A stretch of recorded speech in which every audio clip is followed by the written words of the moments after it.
Welcome to the first episode of our podcast. And we're going to be starting it off with a bang.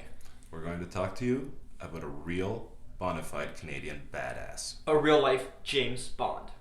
This guy went to the greatest conflict in human history, fought in the trenches, Got gassed in France, was deemed permanently disabled, but he faked his medical records and joined the Flying Corps in Britain. became a fighter ace with just 5 hours of training. And shot down 26 pilots. Yeah. Developed fighter pilot tactics that some of them are used to this day. But he also got captured. Right, he got captured and he escaped. Yeah, because staying captured was not like this dude. Exactly. It just wasn't. But then the war ends. So what does he do? He becomes a millionaire before the age of 30. In 1921, he invented the radio. Basically, a wireless fax machine in Right. 1921. Yeah. So no, he didn't go back, put up a picket fence, and tell his grandkids about war stories. Nope. He just became a bigger badass. And what if we told you that this is just the intro to his story and that the actual incredible part of it is still to come? This is a story about a man named Intrepid, Sir William Stephenson. aka the man named Intrepid. He was born in 1896 in Winnipeg. In Winnipeg. Right here in Canada. And he dropped out of school to join the army, What is it with all these guys dropping out of school? right? And at a young age too. Yeah. Yeah. Then he went to.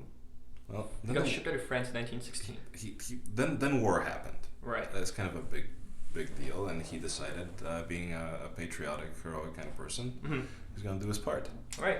And he flies out. He lands in France in 1916. Yeah. He gets really gassed. Yeah. He goes in the trenches. He's right in the thick of the fighting. This guy was not just some. He didn't sit back. No, that's he for did sure. not sit back. He was not back with the officers. No. Making plans and smoking cigars. This guy was right in the mud, right in the trenches. Yeah, and a lot of his platoon got killed as well because of the gassing. Yeah. Right, and then he got severely injured medically. Yeah, he was completely declared disabled. Right. He tried to fight it numerous times to get back into the fight, but they absolutely said no. There's no way. You are literally a disabled person. You can't. You should just rest and take care of yourself. So then he joins the British Corps. The Flying Corps. Flying Corps, yeah, with only 5 hours of flight experience and shoots down 26 enemy planes. So now you're thinking, this guy's medically declared permanently disabled.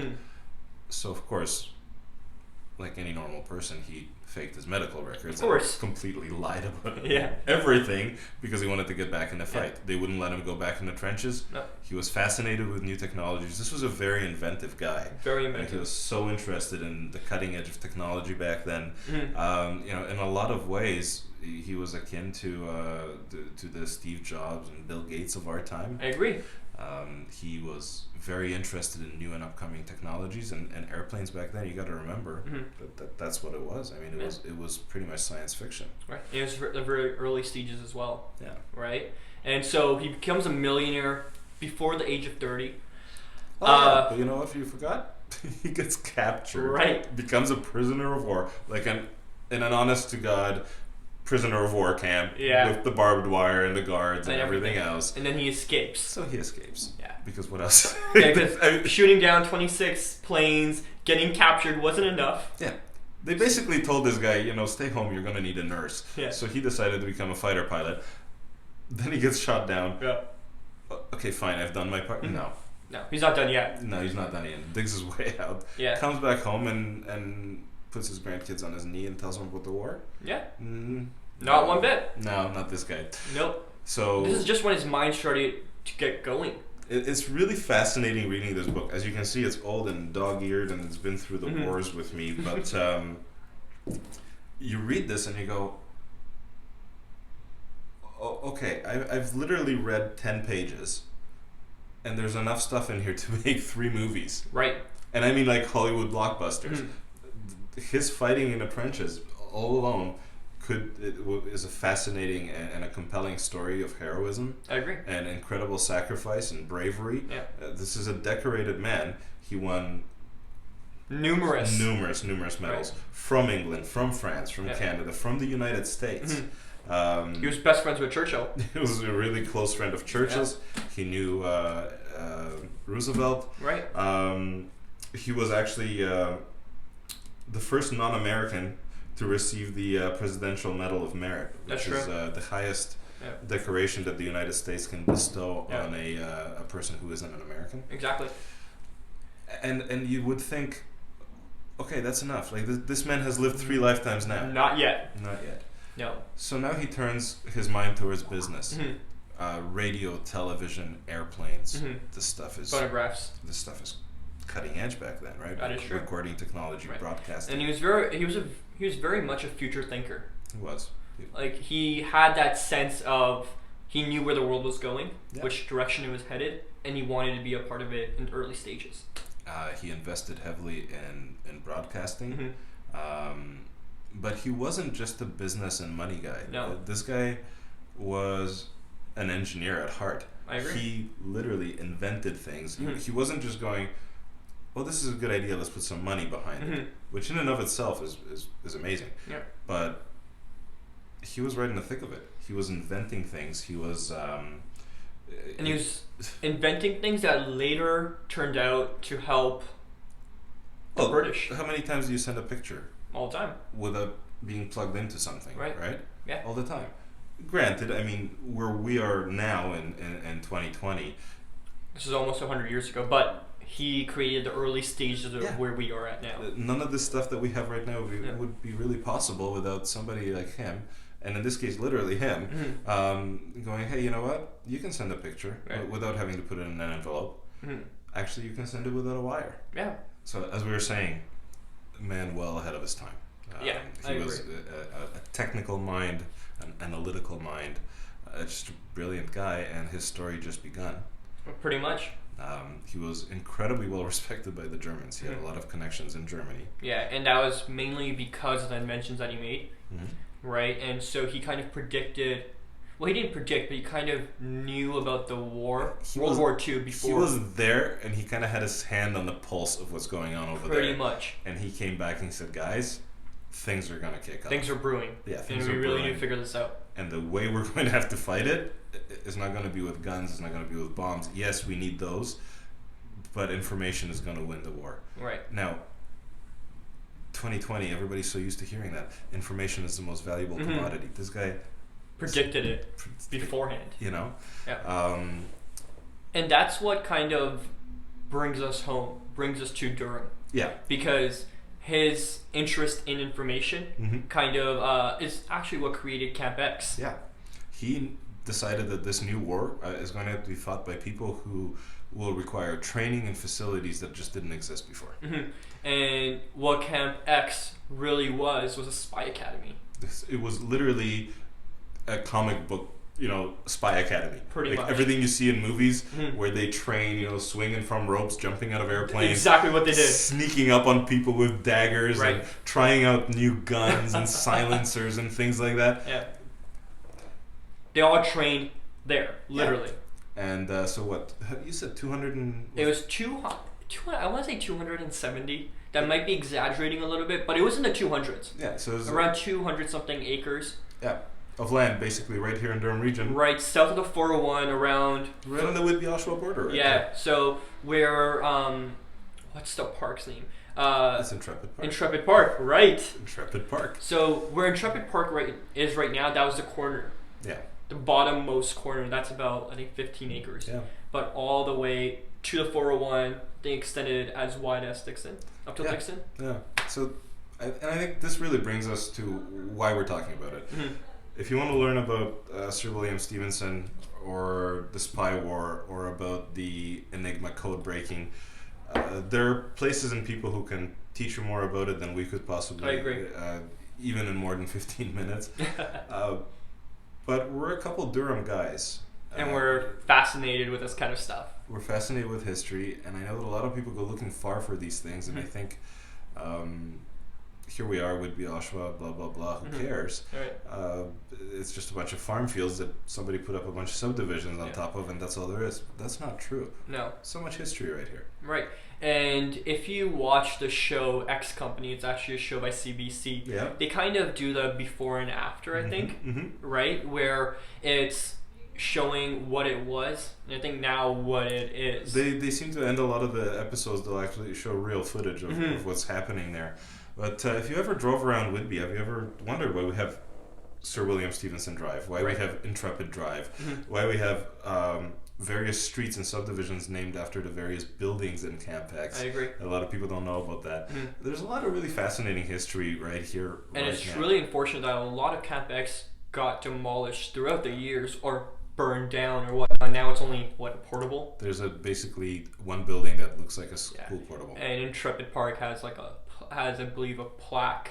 Yeah, it's something just along those lines. Little monument, and I mean it's a very modest monument. I can tell you any other country in the world, there'd be a museum there. I agree. And there'd be a statue 20 feet tall.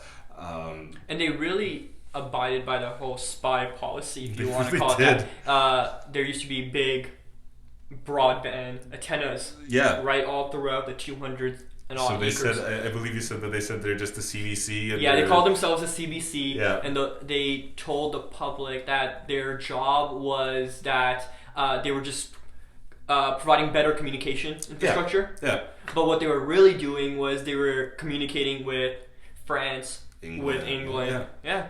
So all this stuff happens right here, literally 10 minutes from where we're sitting right now. Pretty much. And I know that a lot of people I talk to, they walk with their kids, with their dogs down there. They have no idea what happened here. They have no clue that one of the biggest factors in the good guys winning World War II happened right in our backyard. Right here, right in their backyard. Right. We look far for all these bits of history, and we say, in France they have this, and they do, and in Italy they have that, and they do.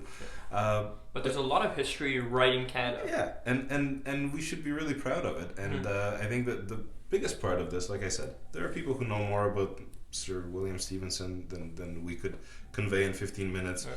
We'll provide the links in the description if you want to read up on it. But what we really want to, I think, shine a light on is know where you live. Know where you live. Take pride in where you are, because there's a lot of cool stuff here. There is. There's so much to be proud of. There's so much to be fascinated about. You could literally write a doctorate about stuff that just happened within 10 minutes walk from where we're sitting right now. And you could make several movies. And Mr. Stephenson, Sir William Stephenson, he himself, he's a real life superhero. And he is a Canadian, and he chose to do what he did right here, right in our backyard, quite literally. Right. So next time you're out and about, especially in that area. Yeah, take a drive down. Yeah. Go down Thixon Road in Whitby. Go east on Wentworth and hang a ride onto Philip Murray. Yeah, I think it's on the right of Philip Murray. Yeah, it's on the right side of Philip Murray. You'll see the flagpoles. Go have a look at the plaque. Yeah. And just stand there in that field and just close your eyes for a second and think, not that long ago, one man's lifetime ago. 1941 is when it started. When it started. Right? So, what is that, less than 80 years ago? Where there's kids playing and dogs running and birds chirping. There was guys, jumping out of airplanes and learning secret codes and practicing weapons. Yeah, and I mean this is real, like, hey Q, can you make me a gun that can shoot underwater? Well, they did that. They did all that kind of stuff. Yeah. And it's right here in our backyards. It's all part of our kind of fabric of our our community. And Canada played a big role. We really did. The spy industry played a big role in helping the Allies win World War II. Well, as much as there are movies made with Bletchley Park, how the British were, code breaking the Enigma, if it wasn't for William Stephenson, they wouldn't even know what that they had this thing coming their way. Exactly. What it was, that it was something to think about, that is something that probably is going to make the difference between winning and losing a world war.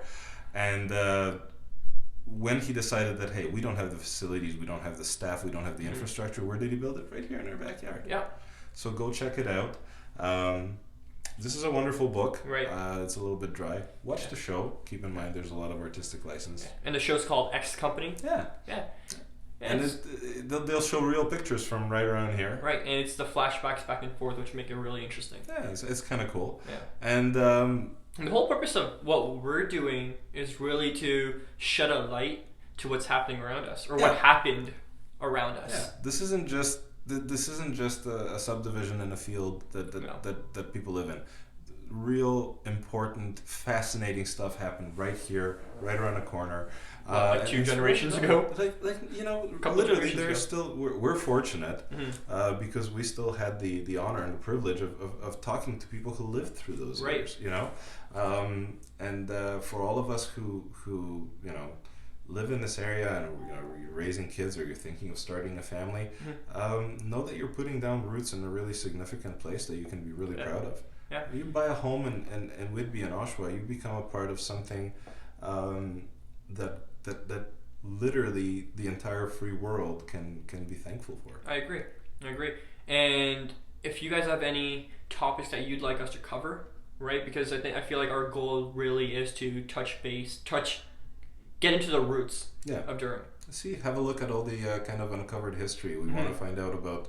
And there's no way we know all of it. No. So you guys that are local historians, drop us a line. We'd love to kind of investigate and go deeper on some. And we'd love to connect too. Mm-hmm. Right. Yeah. We this is all about community, really. We just want to share our pride of where we live with you.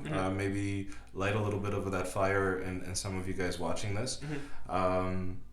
We have an episode planned already about a real life POW camp for 20 minutes from here. 20 minutes from here. Right. And it is also connected to Camp X. Right.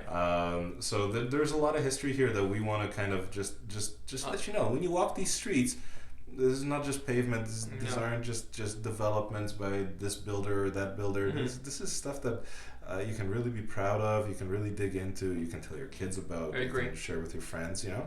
And Sir William Stephenson, the guy that inspired James Bond, you can go and you can walk your dog where this guy, where this guy walked, where this guy did his stuff, where this guy trained people, where this guy had his idea of developing, like you said, a spy academy. Pretty much. I mean, it sounds Hollywood, right? It's what it is. But it literally, that's what it was. Right. And an interesting fact, actually, no one knew each other's names. No. That's how covert it was. And everyone was designated to a specific building. So the people who were, I guess, encrypting messages, they didn't know what was happening in the other building and whatnot. What I found interesting is you know how you hear now, it's on a need-to-know basis. He pretty much invented that concept. He told the leaders of the United States and of Britain, guys, if we're going to do this, we're going to have to do it way differently. Right. Like, you can't have some general sitting behind a desk and a secretary typing his stuff up. No. Because that will just completely defeat the purpose. We're going to have to develop a whole different system of doing it. Everything you see in spy movies right now, all the Tom Clancy secret stuff that the Jack Ryan secret recruit and all that business, this guy invented all the basis for all that stuff. I agree. And he did it right here. Right in our backyard. Right in our backyard. You can go hang out with your friends. You can go take a walk where a guy that honestly is a giant of our times, you can walk in his footsteps. And I think that's just so cool. To me, that's so amazing. I agree. Anyways, guys, let us know what you thought. This was our first episode, so I'm sure there were some bumps in the road. Definitely. But we'd like to hear from you. You know what? We had a fun time. We had a great time doing it. And if you guys have any, like I said before, if you have anything that you'd like us to cover, let us know. Let us know. And for now, we're just going to say so long, and until next time. Yeah. Take care, guys. Take care.